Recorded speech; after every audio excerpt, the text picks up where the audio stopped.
good afternoon. It will turn into good evening by the time we finish, maybe. So we've put an hour down for this, and I've got a short presentation. It's actually the first one of these I've done for Inspiring Leaders. So I've left a good amount of time at the end for questions, or if people want to hang around and ask questions when others have gone, that's fine as well. So my name's Dirk Smith, and I'll talk first of all about my journey, but I'm currently the SKIP Programme Director for Inspiring Leaders. So it's a 1-year secondment, and I started in September, so I'm fairly new to the role. What I'm going to talk about tonight is I'm more confident in is teaching in an SEN school. So as I say, I'm going to start with talking through my experiences and my journey, and hopefully that will inspire you to think about possibly the same sort of journey as me or something similar. I mentioned at the start about I'm a maths teacher, and we always want good maths teachers, but we always also want teachers who have got the skill set and the patience to work either with SEN students or children in a mainstream school, but certainly my passion is doing so in an SEN school. I started there with the Forrest Gump quote, and I think all teachers in all schools is a bit like a box of chocolates, but certainly I'll reference it a bit later on. I think working with SEN children, it's definitely one of those bags of minstrels rather than revels rather than a bag of minstrels, I'd say. So definitely every day is different, and every child you get and every student you get through is totally different from each other. So I think I'll reference it later on, but a nice way to start. One of my favourite films as well. So my journey, and as I said at the start, if you have any questions or raise your hand or chat, we can stop as we go through, and there'll be opportunities for you to share your thoughts and ideas about where you see yourself within teaching and within SEN as well. So in 2001, so a long time ago now, so over 20 years ago, I graduated with a B.Ed in maths. So B.Ed was a different sort of route, not as around as much anymore, but so it's a bachelor's in education, and you did 4 years of a degree interspersed with teaching practice across that 4-year period. So very different to the SKIP program, which is obviously a very intense 1 year after you've got your degree. This was an integrated approach, but having done it since September and my experience with the SKIP previously, I think the SKIP program makes you a better teacher sooner. But for me at the time, 20 years ago, it was the option you did. You had to go to university to train to be a teacher. I think it's fantastic. There's other options out there for people now, various stages of their life and their education as well. I think it's a lot better than you finish A levels, you go to university and do a B.Ed. I think it's the flexibility now we've got is fantastic. So what I did is I went straight into a special school, which back then 20 years ago was very, very unusual. And I had lecturers at university tell me it was the wrong thing to do, that I'd be backing myself down an alley I'd never be able to get out of. It was quite poor, actually, the advice I was getting. I won't name the university, but it's quite a well thought of university, not just in England but worldwide, but I won't mention them. So yeah, it was quite poor what they were doing. In the end, I just decided to go against their advice, and I applied for a job at Keam Lodge School, which is an SEN school. And I was successful, and they hadn't taken a newly qualified teacher on before, so it was a risk for them. And according to my university, it was a big risk for me as well. But I've not looked back, and that's why I'm passionate about delivering these sort of messages to people who are on the, looking at applying to go into teacher training and really want a career in teaching, that you can get into SEN delivery very, very early on. Particularly now, it's a lot easier now that the schools I worked at previously, which I'll go through in a minute, we have lots of NQTs. ECTs now, I keep using the wrong term, but early careers teachers, what was newly qualified teachers. We have loads come to us, and we love it because actually you can get fresh ideas, straight from teacher training straight in. In the past, it would have been go and do 10 years at a mainstream school, then come into a special school. But obviously, as you know, 10 years in a mainstream school, you might have, hopefully it wouldn't, but maybe your flame's starting to go out a little bit, and that's not what we want. We want the best teachers teaching in these settings. Why would we want anything other than the best teachers, fresh, great new ideas? And I think that early careers teachers certainly do offer that. So in terms of Keam Lodge School, a little bit of background on that. For those who don't know Leicestershire, it's in North East Leicester, and it's an outstanding social, emotional, mental health school. So previously it would have been called an SEBD school. You get lost in all the acronyms in education, that's the other thing. So it basically was called a behaviour school, and many years ago it would have been a place where naughty boys when I was at school 30 years ago, 35 years ago, when naughty boys would have gone. It predominantly was boys who would have gone to schools such as this. And as time's gone on, that not only is the semantics change for the right reasons, but also the outlooks change, and it's no longer a place you just put naughty boys. It's a school for anyone who has got a learning difficulty or a special educational need, particularly in the area of social emotional. And the thing that came in, which replaced behaviour, was mental health. And the big thing then, we know it's a buzzword and has been for the last few years nationally, not just in education, but particularly post, not post, it was still within the pandemic, but certainly during the pandemic, people's mental health of all ages has been looked at, and we need to do more. But certainly having schools that have got it named as a mental health provision certainly has helped us getting access to the medical sort of support that we would need, as well as the educational support. So all students have an education healthcare plan, and they've got a primary SEN need of SEMH. So they may have other needs, so there might be other physical needs or learning needs, but the primary need they have is social, emotional, mental health. Last year, so I'm using last year's data because I'm not currently there at the moment, so I didn't want to get the data wrong and get in trouble. But last year, Keyham Lodge had 114 students. When I was there 20 years ago, it was a lot smaller. There was probably less than 40 students up there. Years 7 to 11, so it was a secondary school, and it's still a secondary school now, but it has had primary students over the last few years, and it can have primary age children again. It's just at the moment it's earmarked as a secondary school with a big push on where do they go post 16, and it's probably for another conversation another day, is what happens to children with social emotional needs or any special need when they leave at 16, because it's a forgotten part of society. And again, it's a conversation for another day, but the numbers and percentages of disabled people, adults, young adults going into employment is really, really poor and needs to be looked at nationally. So it's something that we've focused on at Keyham Lodge to make sure that those secondary age students, we're setting them up for a life as a parent, as life as an employee, possibly an employer, and life as a citizen in England. 22% female cohort currently. When I was there 20 years ago, there was no females. As I mentioned earlier on, it was an all-boys school. But as the need has become more explicit really across the country of this social, emotional, mental health, the children are getting younger who have been identified with it. And certainly it isn't just a male phenomenon, it's females as well. Very often we'll find girls will come later to us. They might have coped very, very well at key stage 2, key stage 3, and in key stage 4, as we know, puberty happens and outside influences happen. So a lot more girls are referred to as in key stage 4, whereas previously, 10 years ago, no girls would have come, but then we had to change. And for many years I said 10% of the cohort was girls, but again, that's changing. And I think this year it's even a bigger cohort. I think that we're getting to 25 to 30% of the cohort are females.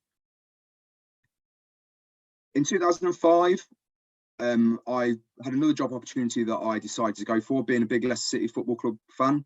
I went and started to work at their study support centre. It was a national scheme called Playing for Success, and they put a classroom inside every major sports venue in the country. And the idea was we ran after school clubs for disengaged students using sport to teach English and math skills. So it was a similar sort of cohort. They weren't quite, mainstream schools weren't quite failing them totally. They were still in there. They weren't excluded. They weren't sent to a special school, but it was still those who were on the cusp really. So I was working with similar students, maybe a little bit earlier on in their journey to special educational needs. And it was great. It was good fun. As with all things like that, the funding stops. And you then need to grow up and produce something a bit different. It was good fun while it lasted, but I was also then at the local authority. I worked still for the local authority. I didn't work for the football club. It still was a local authority scheme. I was a curriculum enrichment advisor was my title. So it's a fancy title, but basically that's what I did. I ran those after school clubs. But whilst doing that for the 5 years I was there, I was still vice chair of governors at Keyham Lodge because I loved the school and loved the children so much. Even though I needed a change in terms of my career, at a small school, it's really difficult to find promotional prospects. At the time, as I mentioned before, it was a smaller school of 40 students. I was still vice chair of governors to keep in touch really with those children and those members of staff that meant such a lot to me in my early teaching career. So in 2010, an opportunity came up back at Keyham Lodge School for an assistant head. And I went for it, and 3 of us were appointed, and I was one of them, fortunately. So I went back just over 10 years ago. I forgot to mention before, I taught ICT, maths, PE and RE. So you teach anything, you get given a special school, but predominantly maths. But I was the ICT coordinator just because I like video games and they didn't have anyone else to teach it at the time. When I went back in 2010, they did have an ICT qualified teacher and lots of PE staff. So I still taught maths, and RE's one, you know, in a special school, a smaller special school, that you do pick up those sort of subjects where you haven't got a specialist for. And then over the last 10 years, I've then was appointed the deputy head, first at Keum and then also across at Millgate School, and together that they were called KLMS, and they were still Leicester City Council local authority, and there's Millgate School. So again, it's South Central Leicester, so Leicester-based school. I always like saying South Central Leicester. It makes it sound like really like it's like LA or something really like street. Another outstanding SEMH school, so both of those schools are outstanding according to Ofsted. 119 students, are slightly larger than Keum. Again, they're slightly increasing over the last year anyway. And they've taken the primary. So originally the primary were at Keum, and the primary moved over to Millgate just because of the very nature. They've got a bigger site where we could have like forest schools happening and things like that. So they do take the younger ages. And for years, we only had year 6s, then we had year 5s, but now we're going down to year 3. And I know moving forward, we'll have to go down even younger into Key Stage 1 and early years, just for the very nature of the mental health issues that I think we're seeing in the country. They had 2 female students last year. So for many years, they only had boys, even longer than Keum. And it's been a big shift actually, like semantic wise, because they'd call them the lads, and they had schemes called the Millgate men. And very often we have to, spend a lot of time really changing that sort of mindset, because you just slip into it. Once you start going, you slip into it. So they had 2 female students. That was predominantly because primary girls were starting to come through and they could only go to Millgate. So they had to start taking girls. And this year they've moved into year 7 and more primary girls are coming through as well.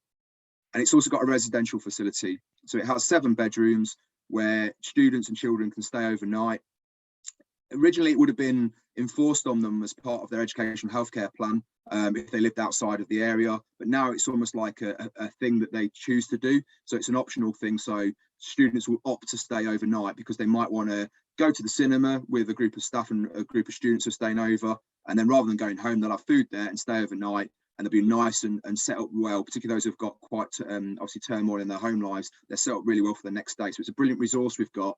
And actually, I wish that Keum had it as well. It's just that when we built the new school at Keum, we didn't get the funding to run a residential unit. So it's fantastic. They run it on a Sunday night as well. So you can probably imagine to set students and children up right for a Monday morning, it's absolutely fantastic they can offer that. So another little side of it. And like I mentioned at the start about the medical side of things, it's also that idea of that pastoral side of things is massive at SEN schools. So it's a combo really of the medical side of things, the pastoral side of things, and then the educational side of things. And it's an equal parties really. And we have, in the past, we've had head teachers who haven't come from a teaching background. We've had deputy heads who haven't come from a teaching background. So majority have, but we do have ones who have come from counselling backgrounds or from behaviour management backgrounds, leading the school and going on to even be deputy CEOs. So our previous head at Millgate, who's come from a behaviour management background, is now the deputy CEO of the Mead Trust. So we take people from all backgrounds and not just the education side of things, because it's just as valuable those other areas. So I mentioned at the start, earlier last year, so September, I then took a 1-year secondment as the Inspiring Leaders Skip Programme Director. I've completed my head teacher's qualification, so my thought is still that I want to be in schools and being the head of a school. And one of the reasons for that secondment was that Keum Lodge and Millgate School did join Discovery Trust, and obviously Discovery Trust are part of Inspiring Leaders. So that's why it sort of fitted that they needed someone to run the programme for the year. I really fancied the challenge to take on that role, and it fitted with Keum Lodge and Millgate joining Discovery. So that's my journey. So sorry I've waffled through that. So I was wondering about if anyone wanted to share now, either on the chat or put your hand up or put your mic on. What's brought you here today? I'm really interested why you chose this one of the Readiness for Teaching sessions rather than many of the other ones that we're offering. What appeals about teaching, or teaching specifically SEN children? And also, do you have any concerns or apprehensions? Because I know that will be something as well, and we can unpick them a bit more as I go through the presentation. So has anyone got any comments, anything that they'd like to share?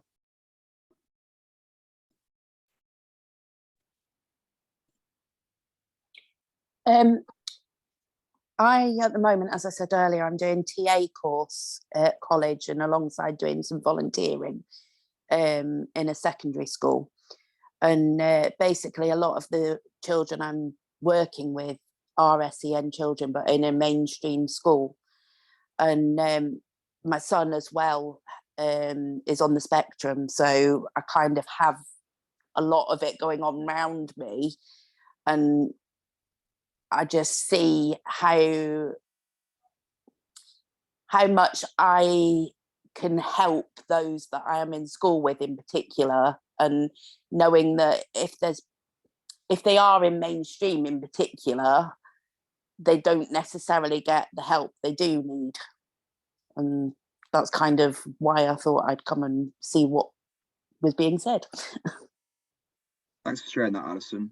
Yeah, interestingly, with you doing your TA course, that over the years, what we found is actually, you know, the TAs are our best members of staff at our schools, and I was a teacher at these schools, and the reason is, you know, they have the emotional intelligence to be able to communicate with our children, and really, you know, push on their progression in all aspects, as I've mentioned before, not just their education.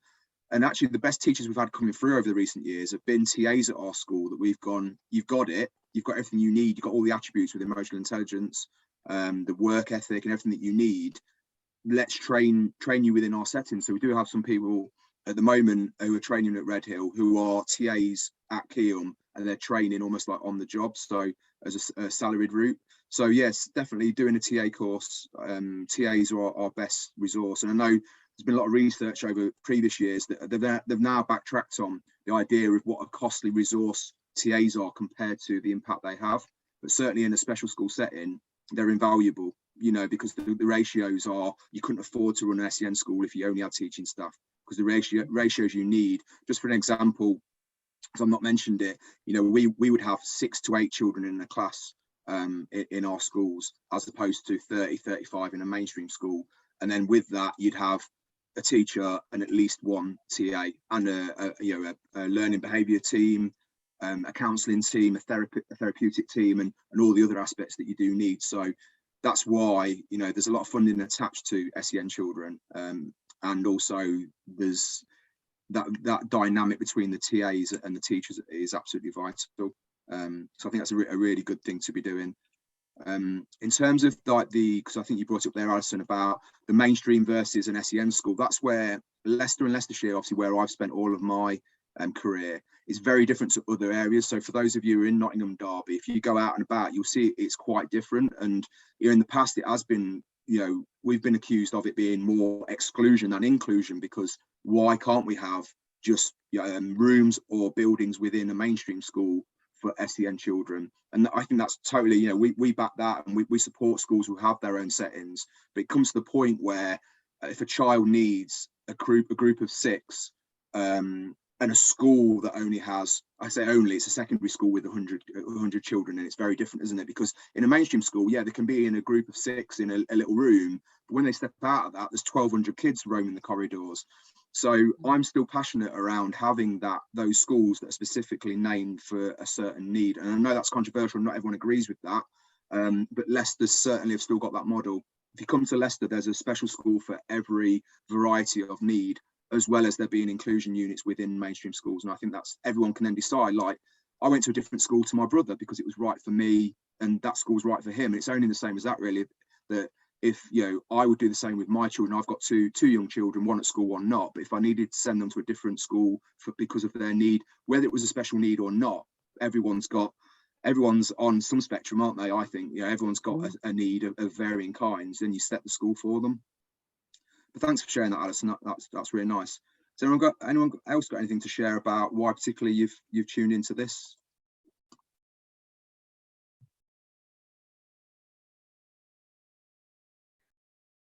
I work in a primary mainstream school as a TA. I think we all going to work with SEN children at some point, and I think they're the most fascinating ones. Really, they give so much back, and it's where we have the most impact. But one concern that I have is that to not be able to do as much as I would like to for them within that environment. I think. Maybe, but we do more than I think we give a credit for sometimes within the context that we are.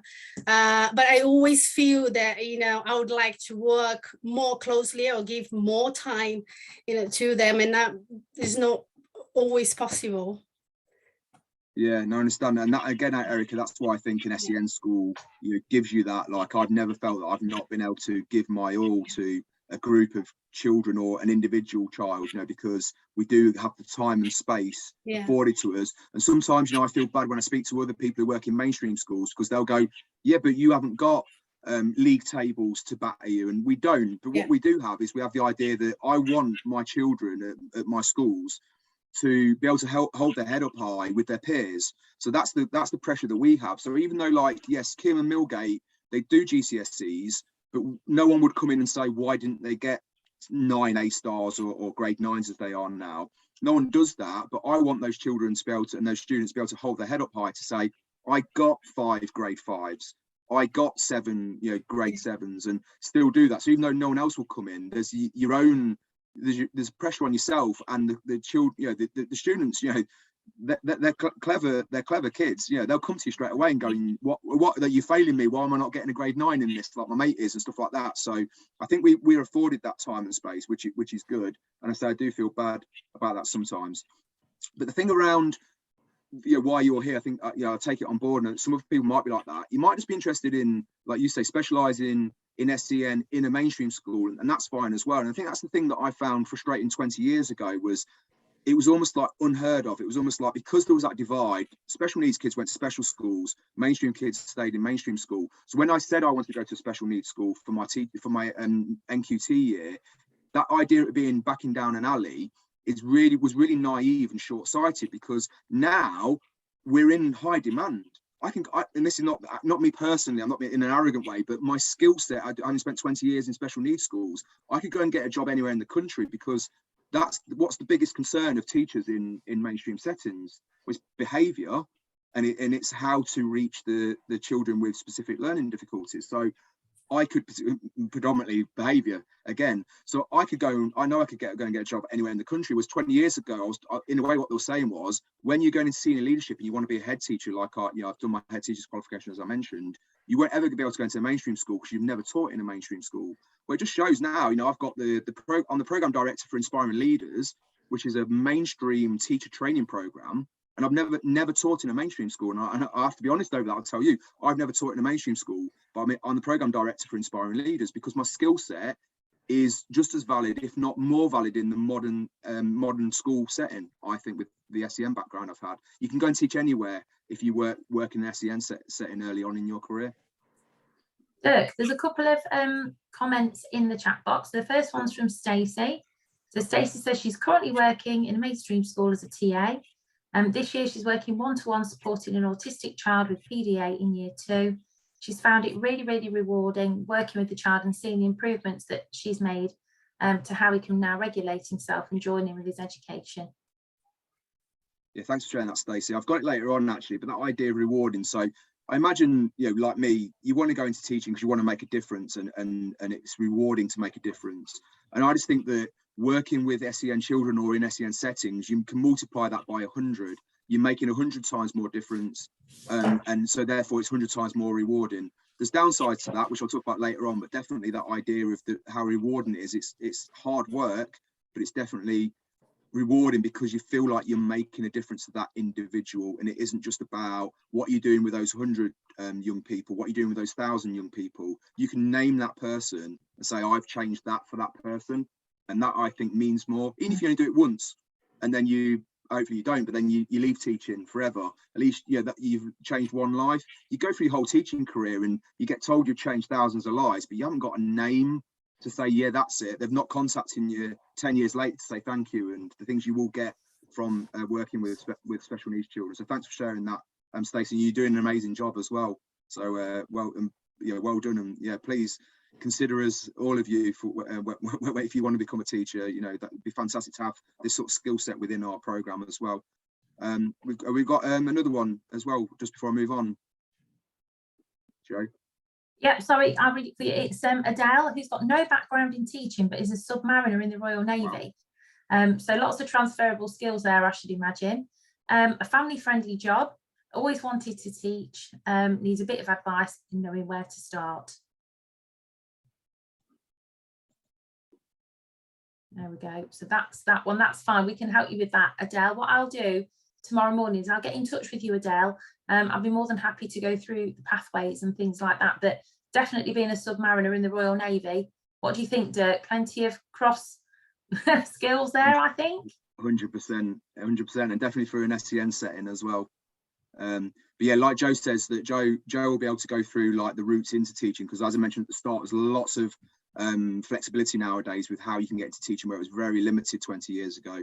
So I think that's brilliant. And anyone, you know, career changers, you know, me and Joe are working on a program at the moment for career changers, making sure that you have a suitable program for changing career, for having a young family possibly. Yeah, so definitely we want career changers, and I think that's the way that education is going to go in the country. Post-pandemic, I think a lot of people are going to be looking for careers, and I think teaching is you know, whatever skill set you've got, whatever career you're in, there'll be a section of teaching that will suit you, because that's what we're doing, aren't we? We're giving the same skill set to the young people that we've had in our individuals' careers. So no, definitely career changers, we're absolutely fantastic, and you sound like a really interesting job as well. I'd really like to hear some more about that. Thanks for that, Adele. Absolutely. We had we've got somebody from the Royal Navy on at Flying High at the minute, so if you wanted to hook up with her, and we're more than happy to organise that for you. And Stacey's just popped another comment on Dirk that's really interesting. So another reason that she's considering an SEN specific school is she took a child on holiday, and there's a child with needs that struggled to communicate and join in with her own child and play. The mum came over, helped overcome the communication barrier, and it made her feel disappointed in herself that she didn't have the skills to help the child. So since then, signed up to level 1 BSL course, but would love to learn skills to make everyday life more inclusive. No, that's great. And actually, I've got a little short TED video I'm showing in a couple of slides' time, and that is about that very thing, about a young person who's ASD themselves, learning to communicate with her younger brother who was not able to, you know, speak. So yeah, so learning those different skill sets. And that's the thing I will say, obviously I'm predominantly from a mental health and behaviour background, but we're talking about the whole spectrum of SEN here, aren't we? So a lot of you might not have even heard of social emotional mental health schools before this, why I'm doing it as well. But certainly I'm talking about all SEN settings as well. So that's fantastic with those passions and those experiences that you want to get better at. Excellent. Okay, that's it for now, Dirk. Thank you, Joe.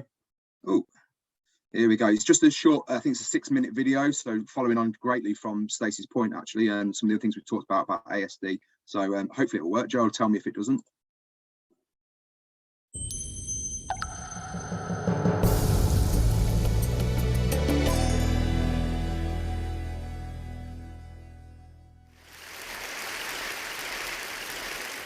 I haven't told many people this, but in my head, I've got thousands of secret worlds all going on all at the same time. I'm also autistic. People tend to diagnose autism with really specific checkbox descriptions, but in reality, there's a whole variation as to what we're like. For instance, my little brother, he's very severely autistic. He's non-verbal, he can't talk at all, but I love to talk. People often associate autism with liking maths and science and nothing else, but I know so many autistic people who love being creative. But that is a stereotype, as the stereotypes for things are often, if not always, wrong. For instance, a lot of people who think autism and think Rain Man immediately. That's the common belief that every single autistic person is Dustin Hoffman, and that's not true. But that's not just with autistic people either. I've seen it with LGBTQ people, with women, with POC people. People are so afraid of variety that they try and fit everything into a tiny little box with a really specific label. Sorry, everyone.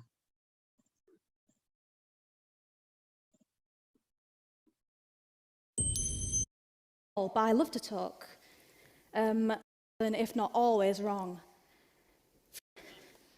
But that's not just with autistic people either. I've seen it with LGBTQ people, with women, with POC people. People are so afraid of variety that they try and fit everything into a tiny little box with really specific labels. Like, this is something that actually happened to me in real life. I Googled autistic people are, and you know, it like comes up with suggestions as to what you're going to type. I Googled autistic people are, and the top result was demons. That is the first thing that people think when they think autism. They know.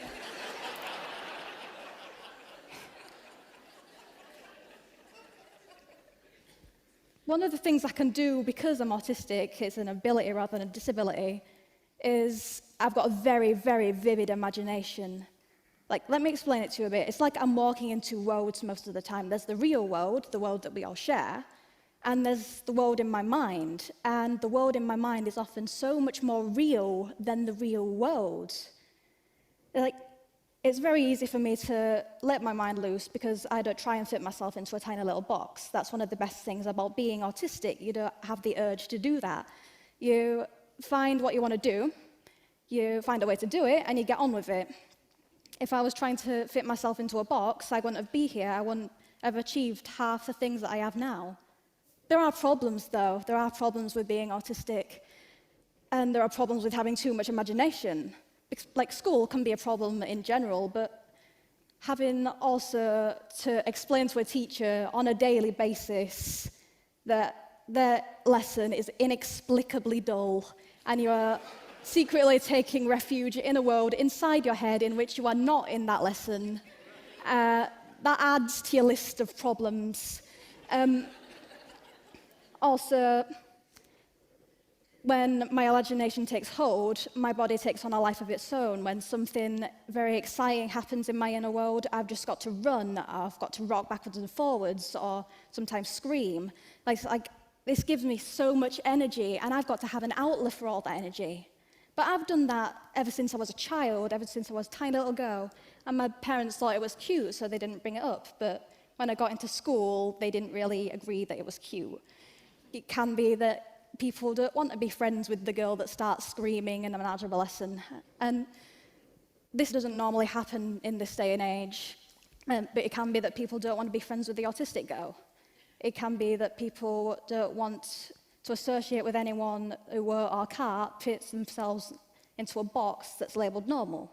But that's fine with me, because it sorts the wheat from the chaff, and I can find which people are genuine and true, and I can pick these people as my friends.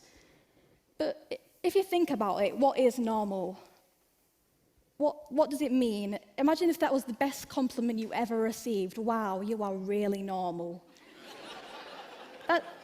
Compliments are, you are extraordinary, or you step outside the box, you're amazing. So if people want to be these things, why are so many people striving to be normal? Why are people pouring their brilliant individual light into a mold? People are so afraid of variety that they try and force everyone, even if people who don't want to or can't, to become normal. There are like camps for LGBTQ people or autistic people to try and make them this normal. And that's terrifying that people would do that in this day and age. All in all, I want to trade my autism and my imagination for the world. Because I am autistic, I've presented documentaries for the BBC. I'm in the midst of writing a book. I'm doing this is fantastic. And one of the best things that I've achieved, that I consider to have achieved, is I've found ways of communicating with my little brother and sister, who, as I've said, are non-verbal, they can't speak. And people would often write off someone who's non-verbal, but that's silly because my little brother and sister are the best siblings that you could ever hope for. They're just the best, and I love them so much, and I care about them more than anything else. I'm going to leave you with one question. If we can't get inside the person's mind, no matter if they're autistic or not, instead of punishing anything that strives from normal, why not celebrate uniqueness and cheer every time someone unleashes their imagination. Thank you.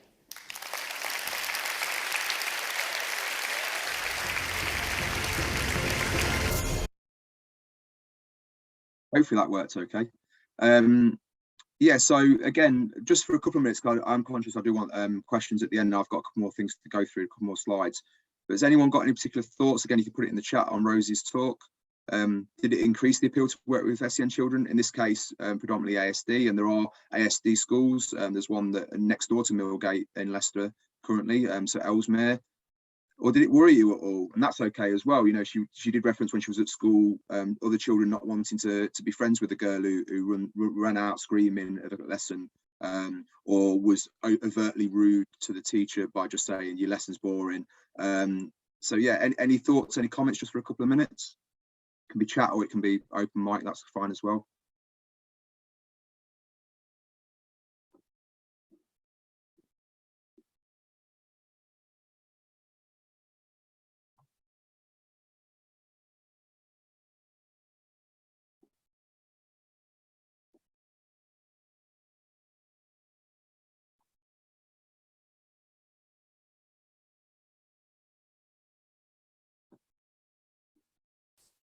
Have we got a comment, Joe? Yeah, we have. So I was just unmuting. So Stacey said that she's got the opportunity to work with a non-verbal autistic child, and I worry that I will struggle to understand and meet her needs. Yeah, and it's something I've experienced as well. And I think it's the difference working, I think, in a mainstream setting with the SEN children, and I'll reference it on the next slide, is the fact that there's not necessarily the support there. And if it's the first child that the school have had through like that with that particular need, because obviously needs of there's non-verbal, probably covers a wide range of meanings, and that particular diagnosis of non-verbal that will come from the medical experts, the mainstream school might not be having experience of it. They might have not the setup for it. The school might not be suitable. They might not have the rooms, the equipment, the resources, the money that needed. Whereas in an SEN school, you've got this, they will have had children like that before. There'll be the experts. They're more likely to be able to get the experts in from the hospitals or whatever setting, from if it's therapy or counselling, if it's for SEMH children, they're more likely to have the funding, because the funding attached in a special school is greater, to bring the experts in, the resources that you'd need, one-to-one staffing. It's great that you're doing that. In a mainstream school, you might be the only one working with a non-verbal child, but in an SEN school or a group of SEN schools in an area, there might be someone else you can speak to and say, oh, I've got a non-verbal child as well, or I have, and you can network a lot more across the special schools. So it's probably not answered your question, but I think definitely go out, see what research there is, try and find a like-minded individuals, try and find and I can do some, let me know, email me afterwards, and I'll speak to the contacts I've got in the Leicester special schools to see if there's someone else you can network with, because if you feel like you're on your own, it's the worst place you can be in teaching. And very often in mainstream, you might feel like that. So give me an email afterwards and I'll try and find someone who's got a similar child or group of children, and we'll see if we can get you that support that way. I think as well, I was key person in nursery. Sorry, there's a huge lorry just pulled up outside my house. It's going now. Sorry for the background noise. And he was 4 and he was non-verbal. And I think when you're that key person for a child like that, you just become so much more attuned to them and the different nuances in their character and personality, that you start to be able to read, faces, actions, any repetitive behaviours. You'll very quickly pick up when they're distressed, when they're happy, all of those sorts of things. And so I viewed it as if I'd just been landed in a different country and I didn't understand the language, and I've got to work really hard to try and make some meaning and think about, all the non-verbal clues that you could use. Can you point, can you use objects, all of those sorts of things. And so it does feel quite scary, because we're used to relying on children communicating to us their needs, aren't we? But that child still will do that. They'll just do it in their way, or you'll pick up on that. So give it a little bit of time, but it will be the most rewarding thing, absolutely, that you do. I always remember I learned Makaton to support this child, I can pretty much only remember sit on your chair at the table and eat your dinner now, because that seemed to be what I said all the time to this little chap, because food was a bit of an issue for him.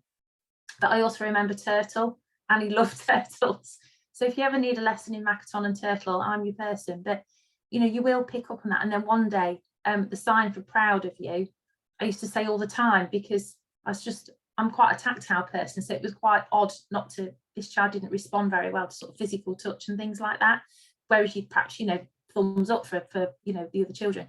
And so I signed about 50 million times, I'm proud of you, I'm proud of you. And then the day he did that back, honestly, I could have cried for days. But you know, they're the moments that make it.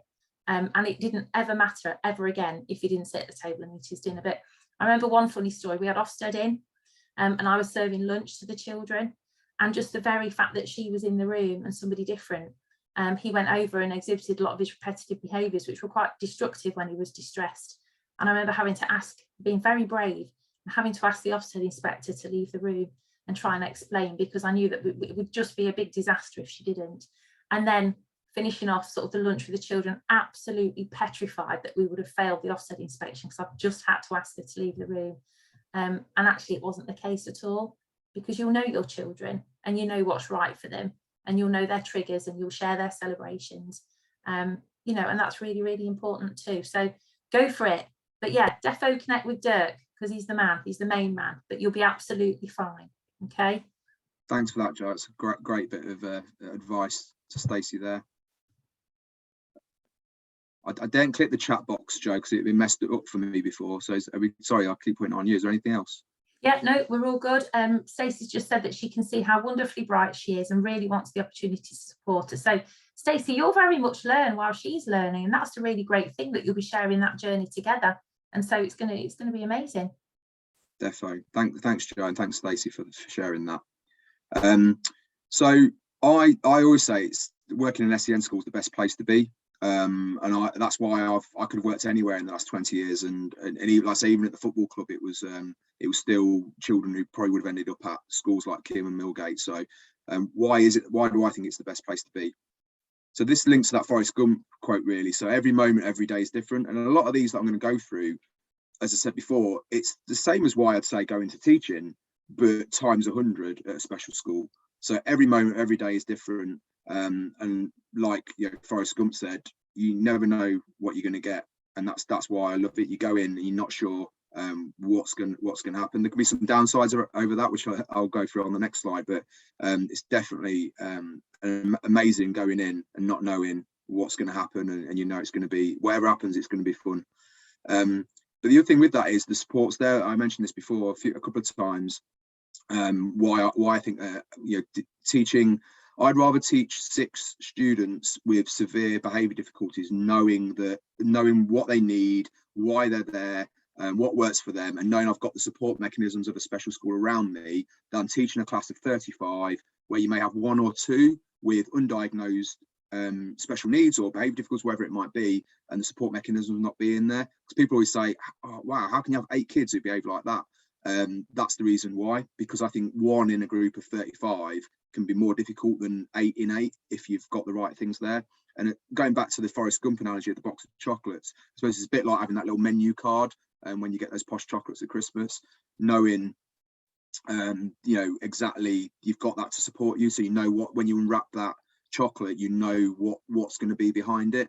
And what I often do as well is when a child first comes to us, is I'll take them on face value. I won't look at any paperwork unless I'm told you need to look at this for, you know, for obviously safeguarding reasons. I just want to judge them on face value. Then later on I may go back to their paperwork and start to look actually and unpick why certain things happen. But that's where that chocolate card is there. It's the education healthcare plan or the paperwork that comes. But I probably won't look at it first of all. I'd rather just unwrap that chocolate and see what happens, and that's where the fun comes from. I think I mentioned this earlier as well, but you know, every child is treated as an individual rather than dots on a graph, because you've got to know, you know, what are you doing for Bob? You need to know what you're doing for Bob. So that's why I like it. And don't get me wrong, you know, a lot of primary schools are like that because they're small enough where the head can know everyone's name. You know, there's not many primary schools where there's too many kids where the head wouldn't know everyone's name. So, but we're talking about, you know, going up to 16 years old at this, or going up to 18, or even, you know, older with some special schools, you might go all the way up to 19, 21. So it's quite unusual in a secondary school, knowing every kid's name, knowing everyone's ins and outs, and the way people work, and what you say to that kid, you don't say to that kid, the way that you respond, and the sort of body language you use for that child, you don't use for that child. It's fantastic to be able to do that. And like I said earlier, I'd rather make the difference to one child and then not do anything else in my career than be told, yeah, didn't you get 2,000 brilliant GCSE results? I'd rather know that I changed that one child's life. So I think you can do that. I think that's a fantastic thing. The fact you can be creative and flexible. So I mentioned earlier about, you know, the constraints of things like GCSEs and SATs, but it's more than that. You know, at a special school, if you go in one day and you feel the students need to probably, it's getting harder and harder with things like risk assessments, and Joe will be cringing, but it'd be like, oh, we just need to get these out and just rip up the lesson plan and just go and get them out and deliver that maths lessons out on the backfield or in the local area, go up to the local Tesco's, the local McDonald's, and do some work on money and maths. You can do that in a special school. In a mainstream school, your hands are tied. You literally be like, where, what are you doing? But a special school, you can do that, and you need to be able to do that because the students require it. So you know, you wouldn't get away with it. They'd see straight through you. And like Rosie said in her TED talk, you know, they'd be honest and they'd go, this is rubbish. You're a rubbish teacher. Your breath smells of coffee. So you've got to be creative and flexible because they expect it, and the school would expect it as well. Like very often, you know, we've said in the past, if there's been severe behaviour problems in a lesson, the first thing we'd say is not what have the kids done or why the kids done it. We'd say what was your lesson like? You know, because we've got to look at ourselves as adults and as teachers, and sometimes maybe it was our fault. Maybe the lesson was a bit boring. Maybe we hadn't put enough effort into planning that lesson. So certainly, I love the fact you can be creative and flexible on a day-by-day basis.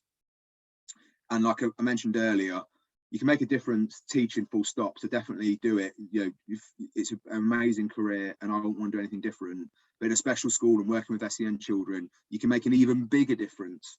And it's that thing, isn't it? There's the bigger gap in things like outcomes, and I said earlier, job prospects. So we can make an even bigger difference in closing that gap. You could go and work in a mainstream, you know, in a mainstream school in a nice middle class area, and that's needed as well. But I want our best teachers to be working with the children with the highest needs or the biggest difficulties is what I think we should do. And actually, that's what they do in overseas. So in places like Japan, you only spend you spend 3 years at a school or whatever they decide in that area. You spend 3 years, then you'll have to go elsewhere.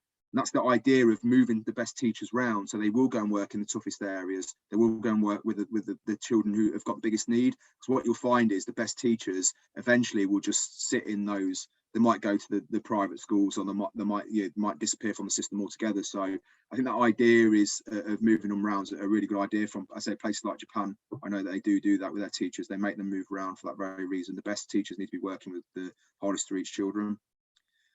So yeah, so it's basically everything's times 100. So teaching's brilliant, but SEN teaching and SEN schools, you're a super teacher because everything's times 100. But that's why it might not be for everyone as well. So hopefully, you know, not putting people off, but there does need to be that honest conversation of it's not necessarily for everyone. And you'll know straight away. Like we have people, staff, teaching assistants and teachers who come to us, and they know very quickly, and they'll leave within a term. Whereas if it's for them, they'll be there for years. And it's definitely like that. It's definitely Marmite. I've absolutely loved it, stuck with it 20 years. People might only last a couple of weeks and go speak to their husband about handing the notice in. It's tough. I'm not going to lie, it's really tough. Teaching's tough anyway, and you'll have been told that, and we'll tell you that again. It's a tough career. It's very, very tough, and you get very little back. Do you know what I mean? We don't get 10% off at McDonald's like you'd get if you were a nurse. Do you know what I mean? Nursing's tough, teaching's tough, but we're probably not as well thought of probably in this country. Again, that's different all around the world. In England, for some reason, teaching is seen as it needs the same qualifications as, you know, being an accountant, but you're not necessarily given the same sort of credit for it. So it's very, very tough with very little reward externally. All your reward comes from the children and hopefully the families within your schools. And it's tough, particularly between 9 till 3. the day is tough. The day is tougher than in a mainstream school, the 9 to 3 teaching day. I'd say, is it easier slightly at night? Possibly, but that has its downsides as well. You do need to be resilient. Mentioned before, not take things personally. You know, I've got a bald head. I could do with losing a bit of weight. I've got to know that about myself because I'm going to get told it tomorrow morning straight away. So you do need to know yourself very, very well, and know that you're going to say it, and it's not personal. They'll say it to you because they know that you'll be there for them the next day, because it's not what they get at home. The people aren't there for them necessarily at home. I'm talking more for the SEMH schools now, don't get me wrong. This is not predominantly across SEN, but you will have in other SEN settings, you know, that idea that, like Rosie said, you know, she was very, very honest and did say, and definitely you will have that. And I've put I think it's Sia, I'm not really into that, much music, but Sia's quote, you know, from one of her songs there, I've got thick skin and elastic heart. You do need to have thick skin, and you do need to have an elastic heart. You'll take things home with you, and, you know, Stacey, again, you know, reach out if you're finding that to have those connections. You do need to have that sort of, you need to, you know, move your heart around and into different areas, but you do need to be strong and not make sure it's affecting your own lives, really, because it can do, particularly if you're working with a limited number of children on a smaller scale. You get to know them better, and you give more of yourself up. And it's that big no with teaching, is don't give them too much about yourself. You know, they can't know about you. Don't give them your kids' names. In a special setting, you have to, because you need to get them to trust you and earn that trust. So I would tell them what my kids' names are. They'd know loads about my kids. They'd ask about my kids when they're in a good mood. But I know when they're in a bad mood, first thing they're going to do is say horrible things about my kids. And I had to take that. Again, this is in an SEMH setting, but you do need to understand that that can happen. You've got to give more to them, but understand that it will be thrown straight back at you when they're in a bad mood. Yeah, Dirk, Stacey's just popped in the chat box. I can resonate with that, Stacey. That it was a very hard lesson. The first week, the child that she worked with was really hard. They didn't know each other very well.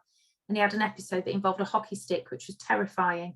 But it's understanding that that's not personal. Absolutely. And, you know, you can, that generally, I don't know whether Dirk would agree, is that they push you more because they know that you're there for them. You're like their brick wall almost. You know, you're there full stop, and sometimes they need you to put that full stop there, which is why, you know, they can get out whatever it is they're feeling and experiencing with you, and it's not personal. If anything, I think you should try and flip it and see it as a compliment. I had a 3-year-old throw a table at my head. I've been bitten by foster children quite regularly, but you do genuinely have to see it as almost as a term of endearment and a compliment, that they feel that they can let that out. You know, that's a safe space for them to do that. Obviously, you need to make sure that you're prepared and, you know, not hurt and all those other things. But yeah, oh, and she's just popped. Now we know each other. He tracks his emotions, talks about them, and can regulate quite well. And that's fantastic. Sounds like you're doing all the right things. Great, thanks for that, Joe. Yeah, no, definitely, I agree with what Joe's saying, that it's because you'll be there 7 o'clock the next morning with a grin on your face, going, "Oh, morning," and it was like nothing's ever happened. And you know, I have seen stuff in the past do, you know, go, "Oh, I'm not accepting an apology from them." Well, you're in the wrong setting. Then it's a child at the end of the day. Like, what are you doing? Every child needs everything personalised. So I mentioned about it being tough, 9 till 3. And yes, there's very often, you know, people think there's a bit of a myth. You know, go, "Oh, the hardest bit about teaching is marking and planning." So therefore, at special schools easier because there's less marking and planning. So yes, you've got less books because you've only got 6 kids, not 30 kids in a class. But for that reason, because every child needs it personalised, you need to be in more depth in those 6 books. That planning needs to mention every single kid, whereas you wouldn't do that. You'd group people together and you'd name the SEN children in a mainstream school. In an SEN school, every child needs to be named. What are you doing for that child in that one lesson? So I'd say that the planning's just as intense. The marking, there's less books, but the focus needs to be, you know, it needs to be more focused. You'd be pulled up if your marking wasn't spot on because you've only got 6 books rather than 30. So it does make it slightly harder. So don't fall into that myth of, I bet it's loads easier. And the fact of, as mentioned before, one of the positives, you need to be creative and flexible. It's also that downside that if you're not that sort of person, if you're quite rigid in your thinking and you're not flexible, and you're not very creative, or you can't think on the spot, it's quite difficult, because you'll plan an amazing lesson and it'll probably take 4 weeks for you actually to get round to delivering it, because things won't go to plan first of all, and you have to be flexible and creative to make it work. So if you get disheartened the first time you try a lesson, it doesn't work. Again, it's probably not for everyone, but definitely I see that as a positive. And that idea of you're expected to be a super teacher, so it's a positive that everything's times 100, but likewise the negatives are all times 100, like Joe's saying. So some of the physical aspects of some settings, like SEMH settings, some ASD settings, some PMLD settings, you know, the physical aspect is what's times a million. You know, you wouldn't have it at a mainstream school because they'd be excluded. Well, we wouldn't exclude anyone from an SEMH school, because where are they going to go? So there is that idea of physically it's tough, as well as emotionally being tough as well. And like Joe said, I've had all sorts. I wouldn't want to put you off with some things, but none of it was ever personal towards me.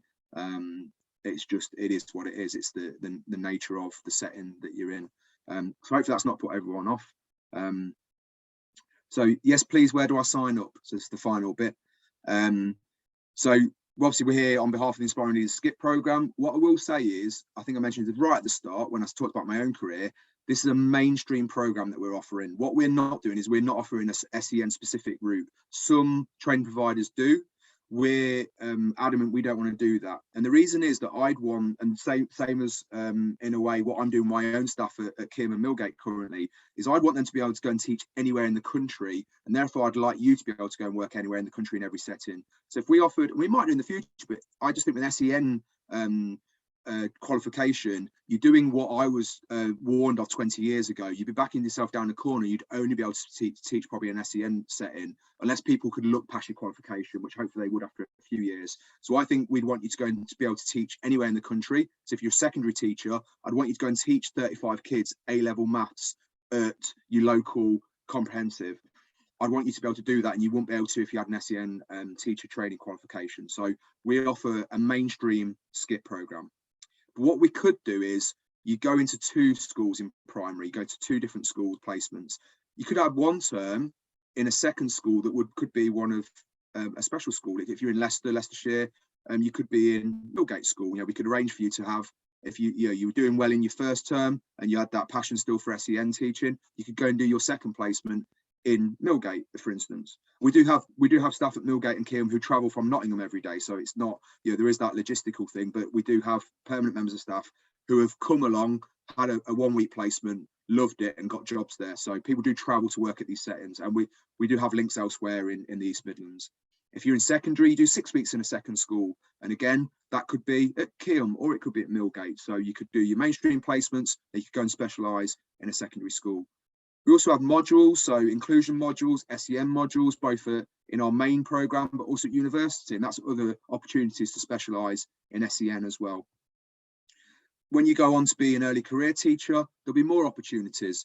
There also might be employment opportunities, as I mentioned at the start. Lots of staff at Kim and Millgate are early careers teachers. They've not taught in any setting before. They've come from Inspiring Leaders programmes or other programmes locally, and they've now taken their first teaching job at a special school. We've also, so we've got those 2 SEMH schools in Discovery, so Keelham Lodge and Millgate School in Leicester, and so Leicester and Leicestershire, that'd be suitable for, which people travel from Nottingham, as I've mentioned. We have a network of other SEN schools as well. You know, in Leicester and Leicestershire, Keelham and Millgate were part of Leicester City Council up until last September, and have been for years. So we know all the special schools in the area. I've got all the links in those schools, and likewise, we've got similar in Nottingham and Derby as well. So definitely, if you're not from those areas, there's others. And if it's not SEMH, another area of special need that you're interested in, we can get you in to have some experience of those schools and settings. So that's it. So I think I've run over, so I do apologise by 5 minutes. But have we got any questions now? I can stay on. If not, all our contact details are there. So you've got Joe's number, you've got my number, an email address, our website, all our social media channels, which you've probably seen this advertised on. And then you've got Brona as well. Joe's here tonight, but I've got Brona as well. So I'll stay on for any questions, hopefully. And thanks for everyone's input as well. It's been fantastic, actually, from different areas, different to my own expertise. And thanks to Joe for doing that as well. But please contact us if you've got any more questions about the programme or SEN in general. And even if you don't come to Inspiring Leaders, please keep in touch. If you still want those links in those schools moving forward, I don't mind. You know what I mean? If it works for you going elsewhere, then I'll support you on that as well. But certainly Inspiring Leaders are a fully SEN committed programme and organisation that will help you get into the right school for you. But thanks a lot, everybody. I'll stay around for questions. Thank you. Really lovely to see you. Thank you.